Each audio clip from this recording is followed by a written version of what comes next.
Hi,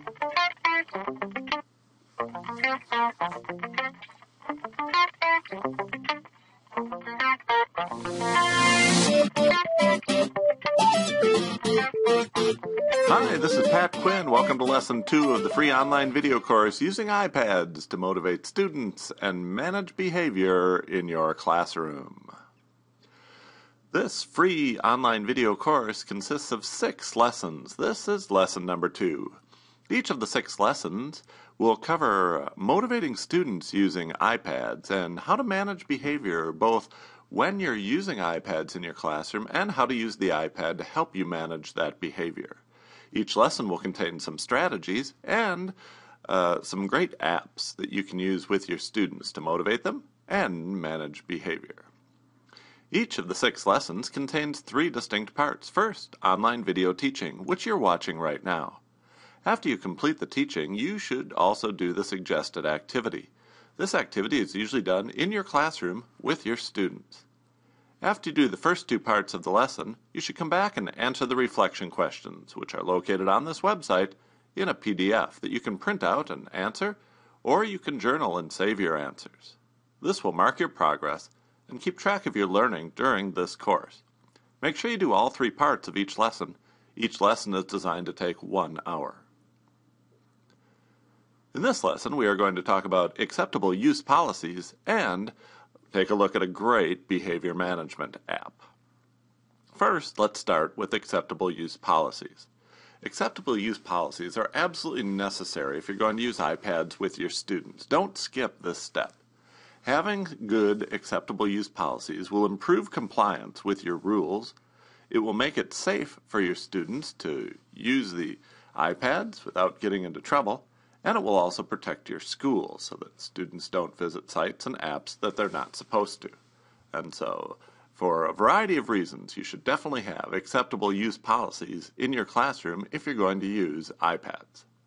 Here are some examples of things you may wish to include in your student acceptable use policies. I will only use the device assigned to me. It is essential that you know which students were using which iPads. This will keep track of if damage was done, who had the iPad. It will keep track of how much time each student has spent on the iPad for fairness reasons. It will also keep track if something was downloaded, an app or material that is inappropriate. You'll always know who had which iPad. I will keep the device in the case at all times. This is important for safety. Most schools put their iPads in cases so that if they're accidentally dropped or bumped, that they don't break. I will not leave the device unattended. It is a great policy to have because of our first rule. You will only use the device assigned to me, but if you leave the device unattended, anybody could come and download an app that's not necessary or look at material that's inappropriate. I will report any damage or issues immediately to my teacher. This is important so that students can't have an excuse to say, that was like that when I got it. Make sure you have this rule in place. I will not download unauthorized applications, music, etc. onto the device, and I will keep it clean by having clean hands and wiping the screen with a soft cloth. And I will not eat or drink while using the device is just common sense.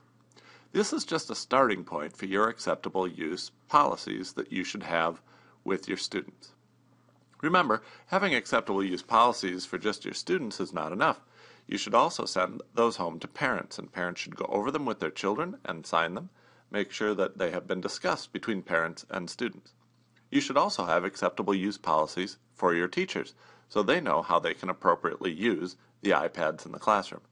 And if you have families in your district who do not speak English as their first language at home, you should always provide your acceptable use policies in other languages.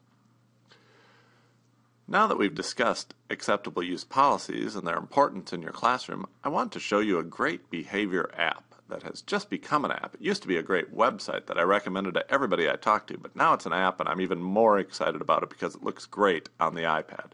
And that is Class Dojo. Class Dojo is brilliant. Not only does it keep track of student behavior, but it also is a motivating tool because it's very visual. You have your seating chart laid out on the screen and you can drop little tokens or coins into each student desk if they're doing the right thing. You can also make withdrawals if they're doing the wrong thing. And parent communication is almost instantaneous. With one click, you can shoot a quick email home to parents to let them know if their child is doing well or if their child is misbehaving. I know so many teachers that project Class Dojo up onto their screen using their smartboard or their classroom projector, and don't forget you can do this with the iPad as well.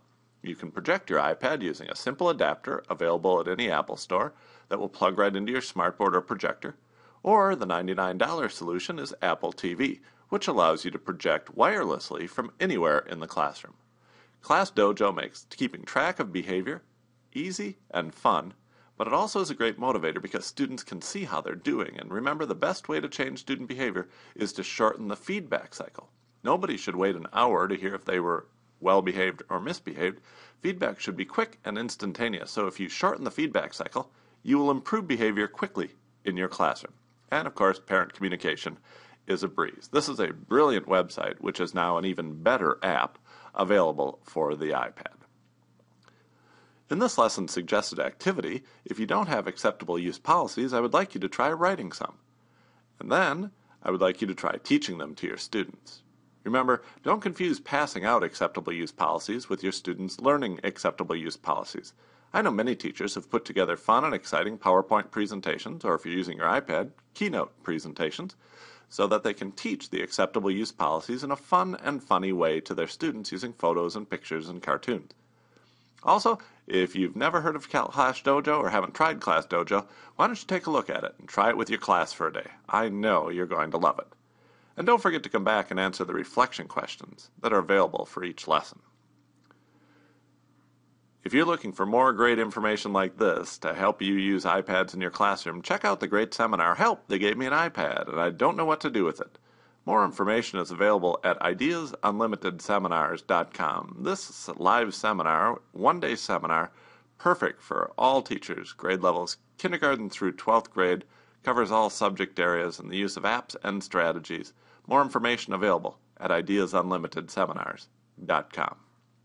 This concludes Lesson 2 of the free online video course, Using iPads to Motivate Students and Manage Behavior in Your Classroom.